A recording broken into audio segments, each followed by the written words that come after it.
Bismillahirrahmanirrahim. Assalamualaikum warahmatullahi wabarakatuh. Innal hamdalillah nahmaduhu wa nasta'inuhu wa nastaghfiruh wa na'udzu billahi min syururi anfusina wa min sayyiati a'malina. May yahdihillahu fala mudilla lahu wa may yudlil fala hadiya lahu. Asyhadu an la ilaha illallah wahdahu la syarika lahu wa asyhadu anna Muhammadan abduhu wa rasuluh. Allahumma shalli wa sallim wa barik ala sayyidina Muhammadin wa ala alihi wa sahbihi ajmain. Amma ba'du. Saya Sulastri dengan NIM 23040750156 jurusan Pendidikan Guru Sekolah Dasar. Pada kesempatan kali ini, saya akan sedikit menjelaskan tentang bagaimana agama menjamin kebahagiaan. Sahabat yang dimuliakan oleh Allah Subhanahu wa Ta'ala, setiap orang punya definisi tentang kebahagiaannya masing-masing. Kalau seseorang bertanya kepada teman-teman semua, apa sih definisi bahagia itu? Teman-teman akan bahagia kalau apa? Ada yang mengatakan, saya bahagia kalau saya punya uang banyak. Saya bahagia kalau saya bisa keliling luar negeri. Saya bahagia kalau saya punya keluarga yang harmonis, atau saya bahagia kalau bisa memberi.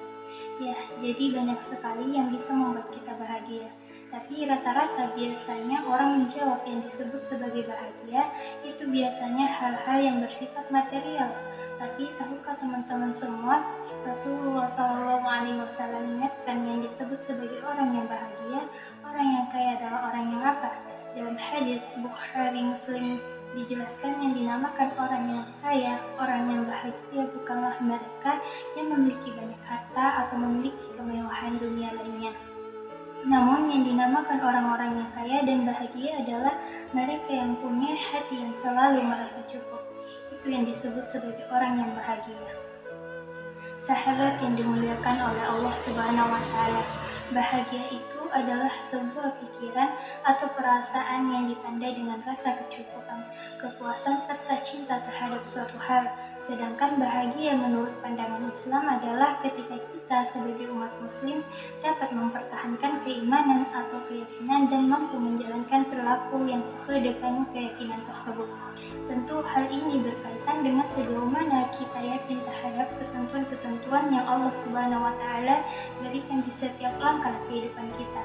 Baik atau buruknya yang kita jalani itu adalah tanda kasih sayangnya terhadap kita semua. Sahabat yang dimuliakan oleh Allah Subhanahu wa Ta'ala, seperti yang sudah dijelaskan sebelumnya, bahwa kebahagiaan di dunia itu hanyalah sementara. Adapun kebahagiaan di dunia itu hanyalah perhiasan duniawi yang tidak bisa dibandingkan dengan kebahagiaan di akhirat nanti yang jauh lebih baik dari seisi dunia. Allah Subhanahu wa Ta'ala berfirman dalam surah Asy-Syura ayat 20 yang artinya, barang siapa yang menghendaki keuntungan di akhirat, akan kami tambah keuntungan itu baginya, dan barang siapa yang menghendaki keuntungan di dunia, kami berikan kepadanya sebagian dari keuntungan dunia dan tidak ada baginya suatu bagian di akhirat. Allah Subhanahu wa Ta'ala yang Maha Tahu dan Maha Adil telah menjelaskan makna kebahagiaan dalam Al-Quran, bahwa kebahagiaan yang hakiki itu kuncinya adalah dengan bersyukur. Jangan mengukur kebahagiaan dengan melihat kehidupan orang lain yang jauh di atas kita status sosialnya, tapi lihatlah mereka yang jauh lebih beriman dari kita, sehingga kita selalu muhasabah diri dan tidak melupakan akhirat sebagai tujuan akhir dari kehidupan kita, dan tidak mengejar kebahagiaan di dunia hingga melalaikan kewajiban kita sebagai seorang muslim. Sahabat yang dimuliakan oleh Allah Subhanahu wa Ta'ala, lalu bagaimana cara mendapatkan kebahagiaan itu? Cara mendapatkan kebahagiaan itu yang pertama bagi seorang muslim adalah dengan meningkatkan iman dan ketakwaan, sehingga kita mampu mencapai ma'rifatullah sebagai puncak kebahagiaan kita, yaitu lebih mengenal dan mendekatkan diri kepada Allah Subhanahu wa Ta'ala dengan cara menjalankan setiap kewajiban dan menghindari segala larangannya. Meskipun perlahan, la ba'sa teman-teman, yang terpenting adalah niat kita karena Allah Subhanahu wa Ta'ala serta mampu beristiqomah. Kedua, bersyukur. Bersyukur adalah salah satu cara mendapatkan kebahagiaan dalam hidup. Dengan bersyukur, kita akan senantiasa menerima segala nikmat yang Allah Subhanahu wa Ta'ala berikan kepada kita, membantu kita melihat kehidupan dengan penuh rasa syukur dan menghindari sikap takabur. Dengan bersyukur, kita bisa melihat sisi positif dari setiap situasi. Bahkan dalam kesulitan atau cobaan, kita dapat mencari hikmah dan pelajaran yang tersimpan di baliknya, sehingga dapat membantu kita menghadapi hidup dengan sikap yang lebih optimis dan mengurangi stres serta kegelisahan. Ketika kita berfokus pada hal-hal yang kita syukuri dan mengingat nikmat Allah Subhanahu wa Ta'ala, hati kita akan dipenuhi dengan perasaan ketenangan dan kedamaian. Dengan terus bersyukur, kita menjadi lebih peka terhadap nikmat-nikmat Allah Subhanahu wa Ta'ala dalam kehidupan sehari-hari. Hal inilah yang akan memperkuat rasa syukur kita dan membuat kita lebih bahagia dengan apa yang kita miliki. Allah Subhanahu wa Ta'ala berfirman dalam surah Ibrahim ayat 7 yang artinya, dan ingatlah ketika Tuhan memaklumkan, sesungguhnya jika kamu bersyukur, niscaya aku akan menambah nikmat kepadamu, tetapi jika kamu mengingkari nikmatku, maka pasti azabku sangat berat. Ketiga, ikhlas. Ikhlas berarti jernih, bersih, murni, dan suci.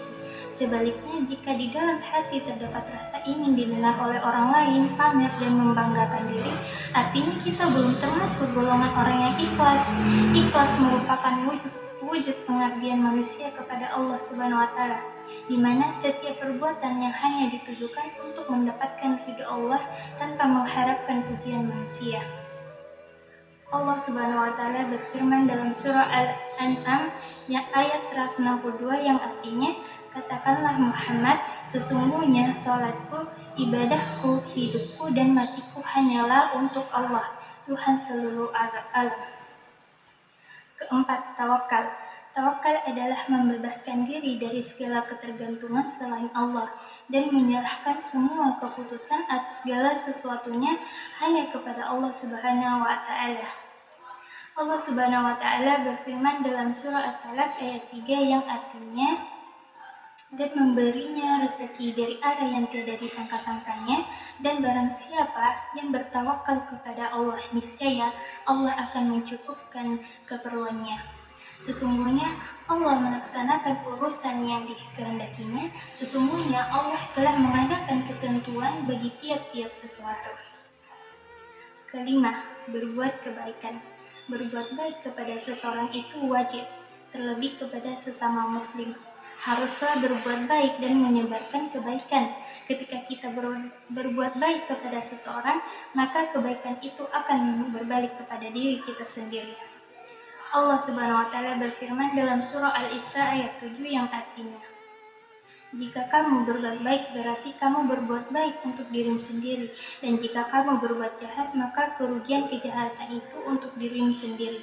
Apabila datang saat hukuman kejahatan yang kedua, kami bangkitkan musuhmu untuk menyeramkan wajahmu, lalu mereka masuk ke dalam masjid, sebagaimana ketika mereka memasukinya pertama kali, dan mereka membinasakan apa saja yang mereka kuasai. Demikianlah yang dapat saya sampaikan. Unsur maqalah walatan surman qalah. Lihatlah apa yang disampaikan dan jangan melihat siapa yang menyampaikan. Semoga dapat bermanfaat untuk kita semua. Jika ada yang baik itu datang dari Allah, dan jika ada yang buruk itu datang dari diri saya pribadi. Mohon maaf atas kegelisahan tutur kata. Semoga Allah membimbing kita semua ke jalan yang benar. Wassalamualaikum warahmatullahi wabarakatuh.